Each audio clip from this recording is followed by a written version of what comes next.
নাম একদিকে লেখে।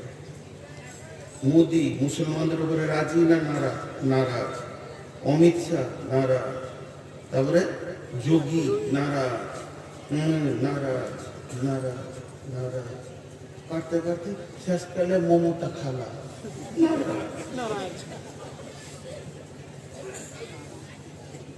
কিছু মুসলমান মনে মনে নিয়ত করেছে মমতার শাড়িটা যদি পেয়ে যায় তো কিয়ামতের মতো চাদর লাগবে, ওই ছায়াতেই পেরিয়ে যাবে।